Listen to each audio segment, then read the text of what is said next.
Hello, and welcome to the Core Security Incident Briefing for Q3 2021.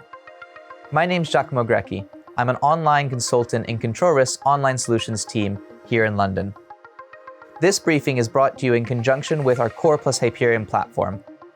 Core plus Hyperion is Control Risk's market-leading risk monitoring toolkit, which enables organizations and companies around the world to monitor, assess, and mitigate risks to their operations.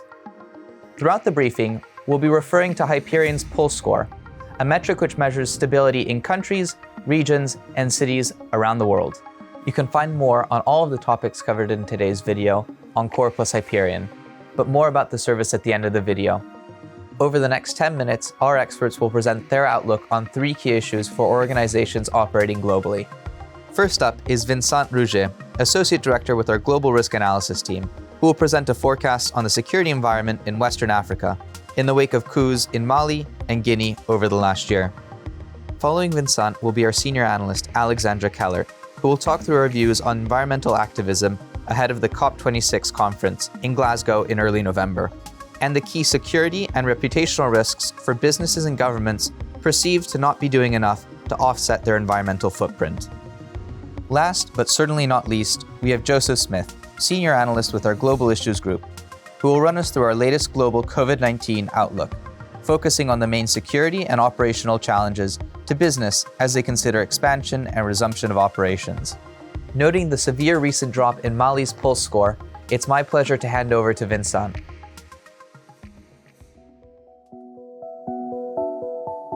Could West Africa face more military coups in the next few months?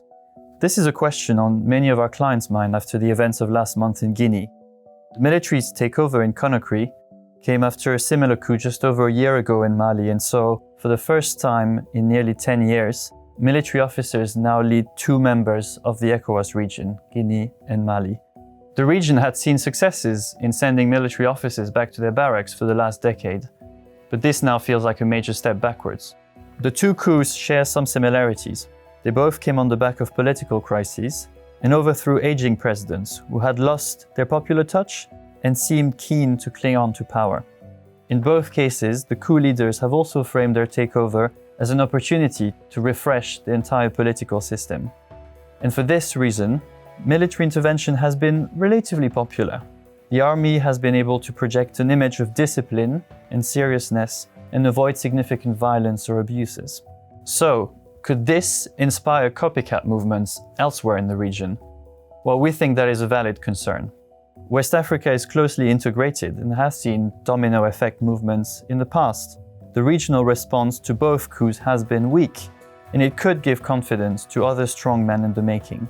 Until Guinea, we at Control Risk operated under the assumption that it would take a major crisis for an intervention by the military to seem acceptable.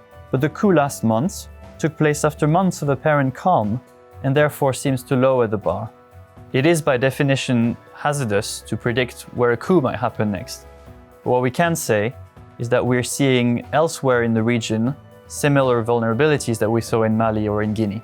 First, anti-establishment sentiment has been growing in some countries like Burkina Faso or Côte d'Ivoire.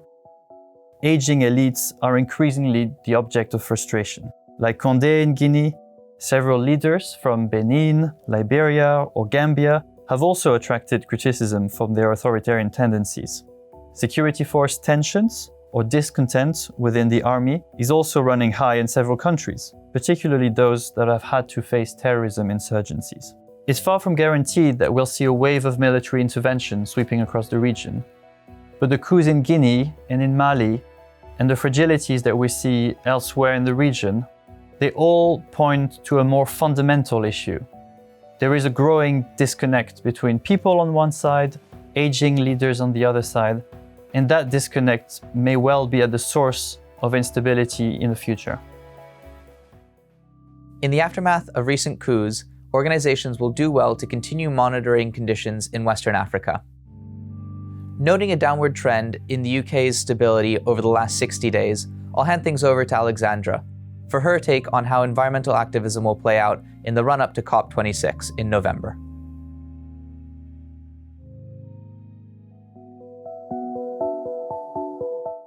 With the lifting of strict COVID-19 measures across most of Europe in recent months, environmental activists are once again turning their focus to physical protest. We've seen actions in countries including Germany, France, Italy and Finland in recent days. But the focus in the coming weeks will really be on the UK, where the annual UN Climate Change Conference, COP26, will take place in the Scottish city of Glasgow from the 31st of October to the 12th of November. The environmentalist movement in the UK is among the most active in the world. This is likely to be even more the case in the run-up to the COP26 conference. Environmentalist activists in recent weeks have already stepped up their actions, and this is likely to intensify in the weeks running up to the conference. The coming weeks are likely to see frequent protests and direct action across the UK, focusing on major cities but not exclusively so. A current favoured tactic of environmentalist activists in the UK is blocking roads to bring traffic to a standstill. Such protests are likely to continue in the coming weeks, and activists will likely attempt to cause significant traffic disruption around the conference in Glasgow. Authorities expect between 100,000 and 200,000 protesters to travel to Glasgow to hold demonstrations during the COP26 summit. Environmentalists are overwhelmingly likely to seek to avoid violence. However, some clashes with police are likely should officers take action to physically remove protesters. Environmentalists will also continue to target businesses that they consider to be contributing to high emissions. Oil and gas companies remain major targets, but the focus has expanded to other sectors that activists view as contributing to high emissions, either directly or by supporting sectors that do. In particular, the financial services sector is likely to be a major focus for activities in the coming weeks. Campaigners and activists will also increasingly scrutinise environmental pledges for indications of greenwashing, the divergence between environmental messaging and action. Environmentalists generally aim to carry out non-violent but disruptive protests, such as blocking access to offices. Activists often carry out low-level property damage, such as smashing windows or throwing paint at a building. In the coming months, small youth climate protests will once again become a weekly fixture. Large events attracting tens, or in some locations hundreds of thousands of participants globally, are likely to take place every few months. The most significant protests are likely to take place in Europe and North America. Governments will remain the main focus of youth climate protests, with the main impact for businesses being operational disruption. We'll be following COP26 closely over the coming month. Finally, over to Joseph for a global COVID-19 outlook.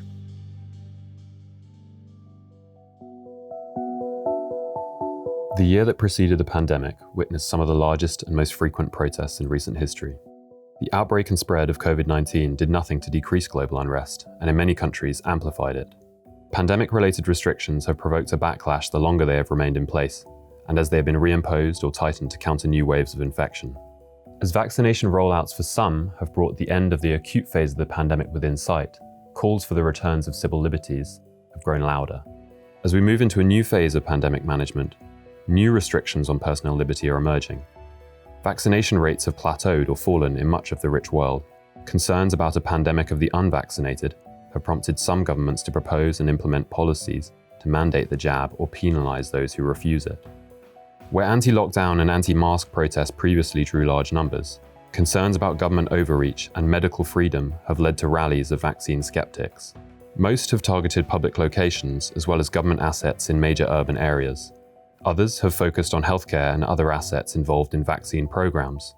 As businesses in some jurisdictions are charged with implementing mandates, they too will come under scrutiny. With some protests fueled by misinformation and disinformation, media organisations have been targeted if they do not give airtime to these views. The majority of anti-vaccine protests are not violent. However, anti-vaccination rhetoric is highly emotionally charged, with some activists drawing comparisons between vaccination and subjugation or genocide. Such charged rhetoric has the potential to legitimise violence by others. Some protests have seen clashes with police as well as harassment, abuse and violence of bystanders and journalists. In early August, the Prime Minister of St Vincent and the Grenadines was rushed to hospital after he was struck on the head during a demonstration against a policy that would make vaccination mandatory for some employees.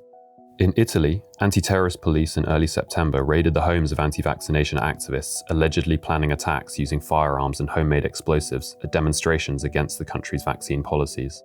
The scale, frequency, and nature of protests against COVID-19 restrictions and vaccinations will evolve in the coming months, where governments introduce, extend, or withdraw restrictions. With the winter approaching in the Northern Hemisphere, there is the potential for a renewed spike in infection rates as people move indoors to socialise, study, and work. Democratically elected governments that hold in reserve even light touch restrictions or vaccine requirements will face a backlash from citizens unwilling to relinquish freedoms only recently rediscovered. A big thank you to Vincent, Alexandra, and Joseph for their contributions to this quarter's briefing. As mentioned previously, these reports and briefings are brought to you in conjunction with Core plus Hyperion. Through Core plus Hyperion, our users have access to both a global real-time incident alerting function and an extensive database of verified security incident data. Keep up with all of the major developments discussed in this video, and more, through Core's daily forward-looking strategic updates, produced by our global risk analysis team. Core plus Hyperion supports our clients' risk and threat monitoring, assessment, and mitigation programs. Once again, thank you very much for your time and attention. We're looking forward to the next briefing. In the meantime, please visit our website for more information on Core plus Hyperion. Let's have a conversation.